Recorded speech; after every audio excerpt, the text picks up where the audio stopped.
Assalamualaikum warahmatullahi wabarakatuh.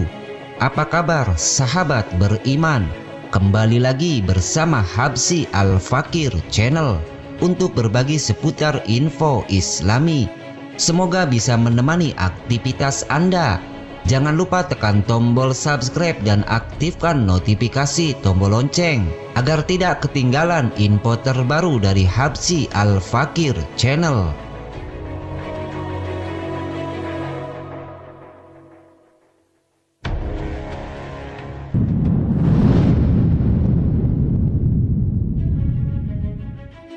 Mungkin bagi umat muslim di dunia masih bertanya-tanya kenapa babi itu haram.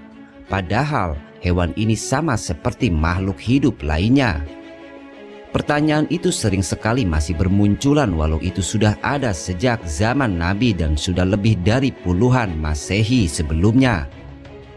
Allah Subhanahu wa Ta'ala berfirman, "Sesungguhnya Allah hanya mengharamkan atasmu memakan bangkai, darah, daging babi dan apa yang disembelih dengan menyebut nama selain Allah. Tetapi barang siapa yang terpaksa memakannya dengan tidak menganiaya dan tidak pula melampaui batas, maka sesungguhnya Allah Maha Pengampun lagi Maha Penyayang." Quran Surat An-Nahl ayat 115. Ibnu Katsir rahimahullah berkata, begitu juga dilarang memakan daging babi baik yang mati dengan cara disembelih atau mati dalam keadaan tidak wajar. Lemak babi pun haram dimakan sebagaimana dagingnya. Karena penyebutan daging dalam ayat cuma menunjukkan keumuman, atau dalam daging juga sudah termasuk pula lemaknya, atau hukumnya diambil dengan jalan qiyas. Yang jelas haramnya babi adalah berdasarkan ijma atau kata sepakat ulama, sebagaimana dikatakan oleh Ibnul Arabi rahimahullah. Penyusunan ahkam Al-Quran ini berkata, umat telah sepakat haramnya daging babi dan seluruh bagian tubuhnya. Dalam ayat disebutkan dengan kata daging karena babi adalah hewan yang disembelih dengan maksud mengambil dagingnya, dan lemak babi termasuk dalam larangan daging babi. Hikmah diharamkannya babi.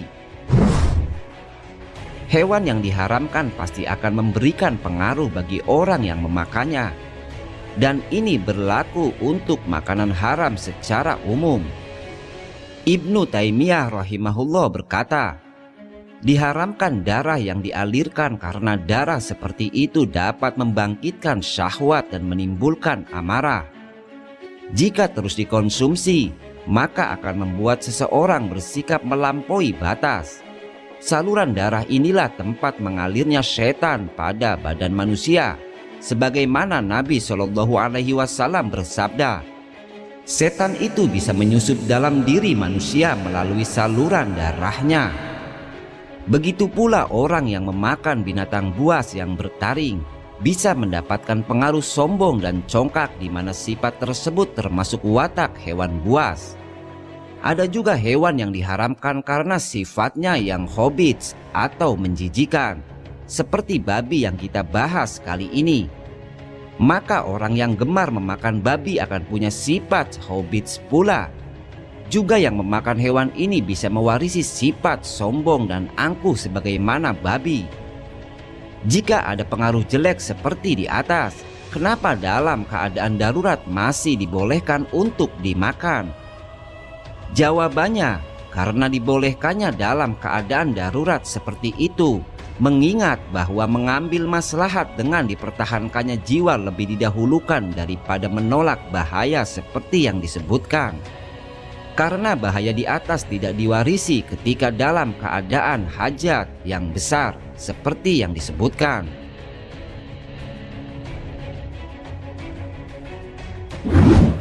Kenapa babi diciptakan? Jika memakan babi itu haram, kenapa Allah menciptakan babi? Pertanyaan itu sama saja seperti kenapa sampai Allah menciptakan sesuatu yang buruk? Maka pertanyaan itu sama juga dengan kenapa Allah menciptakan setan. Bukankah semau Allah memerintah apa saja dan melarang apa saja? Tugas kita sebagai hambanya adalah sami'na wa atokna, yaitu dengar dan taat.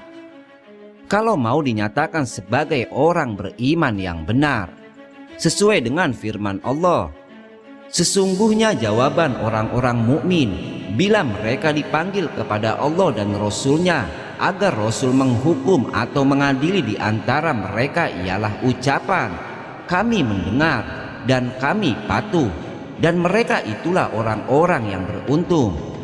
Quran Surat An-Nur ayat 51. Wallahu a'lam. Mungkin ini yang dapat kami sajikan dalam kesempatan kali ini. Semoga bermanfaat dan bisa diambil hikmahnya. Wassalamualaikum warahmatullahi wabarakatuh.